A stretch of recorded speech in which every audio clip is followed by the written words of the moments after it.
Hey guys, welcome back to another Apple News Week. So there's a number of new rumors surrounding the 2020 iPhones, presumably the iPhone 12s, and new technologies which are coming to the iPhone, which is shaping up to be the most exciting upgrade to the iPhone ever. It's obviously the Super Cycle. We've got the new design incoming, a new display, potentially no or smaller notch, completely new internals from what we're hearing in this video, and more. And there's a number of new products they're releasing in 2022 that I wanted to cover, and iOS 13.3. So this just dropped, beta 1. There's a number of new changes inside. One really good one, and we'll cover that at the end. And of course, I wanted to choose the AirPods giveaway as it's been a while. It actually took 2 days just to draw the winners because so many people participated, so thanks for that. Now, I wanted to start with Ben Geskin's leak regarding the iPhone 12's PCB logic board. Apparently, Apple will be going to a triple stacked logic board. Right now, they're using this dual stack on the iPhone 11 Pro series, and it's really amazing, what they've done in this small amount of space, how much technology, they managed to squeeze in with the Apple A13, and they're apparently pushing that even further for the iPhone 12. In order to better optimize the internals, they'll be stacking it. I'm guessing there will be a thicker middle section, and then each side on the other side of it will be covered in all these components, and they'll sandwich together, giving Apple a little bit more space for some internals on the inside. And of course, it's going to be bundled with the new Apple A14. So International Business Times actually picked up on a report saying that the Apple A14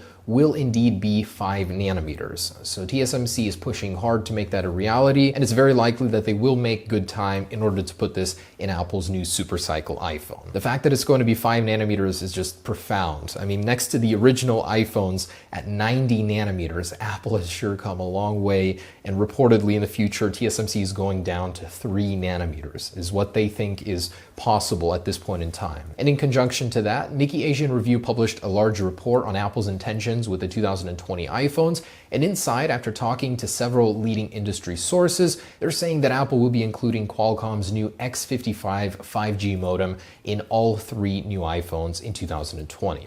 So that's very exciting because this is the latest and greatest 5G technology. It's a second generation 5G chip from Qualcomm. It's better than anything Intel could have produced if they were making modems. With a theoretic download speed of 7 gigabits and 3 gigabit upload, just mental. Not that any carrier will support that, but Apple's entrance into 5G will be with somewhat slightly mature technology. Now, in order to accommodate for that 5G technology, Ben Geskin is claiming that Apple is widening the antenna bands on the iPhone, and they'll now be wider than 1 millimeter. I'm assuming that Apple will have to make some drastic hardware differences to support this technology, and that's just one of them. He says that the actual material of the antenna bands will change as well to that of glass, ceramic, or sapphire. Although Ben Geskin's source claims that Apple is working on several prototypes of Face ID with new optics and sizes. They're testing a module that's not as wide in order to make the notch smaller, or one that's narrower in order to fit into the actual upper bezel. If they could figure that out, they can solve that full screen display issue right now without having to put it underneath of the glass, and therefore delaying the notch for another 3 years. So at the very least, a smaller notch, but to remove it altogether and just place it into the bezel, that would make that Super Cycle just completely perfect. I'm genuinely curious to see how Apple will end up solving this problem. Will they shrink the notch? Will they remove it? Will we have a hole punch camera, which I highly doubt? Will they leave the notch? Because whatever happens, we're gonna have that for 3 years until Apple super cycles once again, according to their new 3-year refresh strategy. And Nikkei did confirm that Apple is working on adding a 3D sensing camera to the rear of the 2020 iPhones. And this will be used for AR applications, 3D scanning models. It's really not an obscure feature anymore. A lot of new smartphones include it. And I wanted to mention that next year's iPhone may get a 120 Hz ProMotion display. There's been a couple whispers about that. Nothing concrete, but Ice Universe mentioned that it was being talked about, being added to the iPhone, and Digitimes is claiming there's a bigger need for it in 2020 because of 5G technology. In which way those are connected, I'm not entirely sure. But Ice Universe also demonstrated that 90 versus 60 Hertz makes a huge difference in the speed and opening of apps, just general user interface navigation. I can attest to that after using the Pixel 4.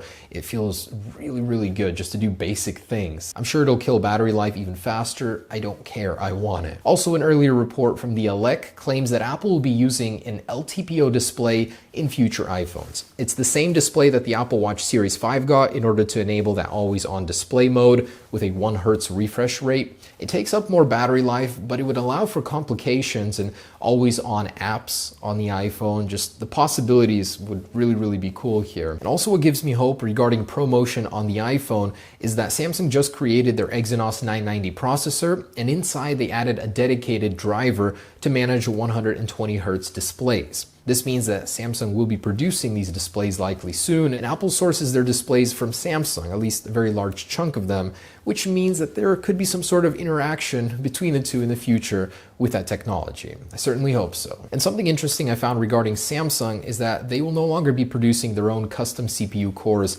in their Exynos processors, instead licensing from ARM, and it mostly comes down to money here. It's just not worth it for them. Really goes to show you how spectacular Apple's processor game is here. You know, they have been killing it for years and will be for the foreseeable future. Ben Geskin claims that Apple's long-term plan for the iPhone with ports in mind is to remove the Lightning port altogether, that Apple will have a completely sealed enclosure in favor of ultra-wideband transfer technology, which will have a speed of 500 megabits at 3 meters, 110 at 10 meters. It seems adequate enough to replace the port, but I wonder, along the way to that technology, will we still get USB-C? Will we get that mythical MagSafe at one point? It's long been rumored that the 2020 iPhones will get USB-C, but we really haven't heard much about that lately. I guess we'll see the closer we get. It's also kind of mental to me that we had the design for the iPhone 11 Pro in January. So at this rate, maybe a couple months until we see the 2020 iPhone 1, or is that just wishful thinking? And some new SE2 leaks. Ming Chi Kuo is claiming Apple will first be using their liquid crystal polymer technology for antennas. This is rumored for the 2020 iPhones on the iPhone SE2 first. I wonder why. Could it support 5G? I think we've heard a rumor that it might somewhere, but for a budget device at $400 doesn't really make sense. Also, he's claiming Apple will be selling 20 million of these in 2020, potentially 30 million optimistically here, and that Apple will be using a more complex SLP motherboard inside. This is essentially a stacked design, thicker logic board, which first arrived on the iPhone X. The first generation SE did not have this. It only makes sense since it will be housing the Apple A13. You can't just stick that into an old board on the iPhone 8. He also claims production will begin in January with a launch sometime in March. Also, according to Apple CFO, we likely will not see a triple lens iPad Pro in 2019 because of adjusted launch timing. That's been pushed back probably to the March 2020 event. And there's been another leak of the AirTags interface by Mac Rumors, giving us an idea of how that'll look when you're going to set them up. We don't know when these will release. I'm actually very much looking forward to them to replace my tiles coming from Apple. I'm sure the integration will be amazing. And also Mark Gurman of Bloomberg has detailed several new products coming in 2020. And when this man speaks, usually what he says tends to happen. He's saying Apple will be releasing their new AR glasses in the second half of 2020, and that's that crazy project they've been working on for many years already. These glasses will have a holographic display and will overlay your texts, emails, maps, even games onto real-world objects in which you can interact with them. And he says that it will need a 5G iPhone in order to support this feature, likely with that new Apple A14 processor to support it, and it'll be an offloading off of the iPhone to support those glasses. Very curious how those will end up looking, but I didn't think that they would be coming this soon. Also, you mentioned that these glasses will one day be a successor to the iPhone, so you won't need a device to interact with. It'll all be natural and happening on your head in real time. I really can't picture that. I love holding my iPhone, but Apple always tends to surprise us, so we'll see. And he also mentioned that sleep tracking will be happening on the Apple Watch in 2020, so the Series 6 will come with that functionality that was rumored for Series 5. And ARM processor Macs. So the custom chips from Apple will eventually migrate to the Mac in 2020. They're getting so close in performance that if Apple put in the effort, they could surpass Intel at this point in time. All right, let's take a look at iOS 13.3 and what's new and those AirPods winners. So a primary change in iOS 13.3 is the multitasking issue. If you're browsing the internet or going through apps and then you jump in and take a picture, do something remotely intensive, it'll go ahead and refresh and clear all of your apps, and for some reason it just did that again for me on 13.3. That's supposedly been fixed, and hopefully by final release Apple will figure out all the issues here. Also in the keyboard settings, there is a new option to disable Memoji stickers. That's where in emojis there's a section for those stickers that no one ever uses.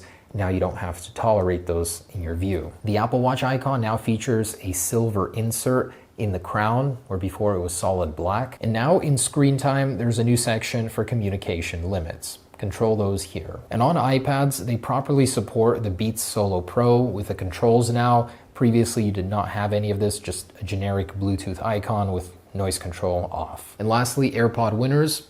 I'll be contacting you on Instagram, all 6 of you, so keep an eye out. Thanks for watching, guys. Stay tuned for the next one.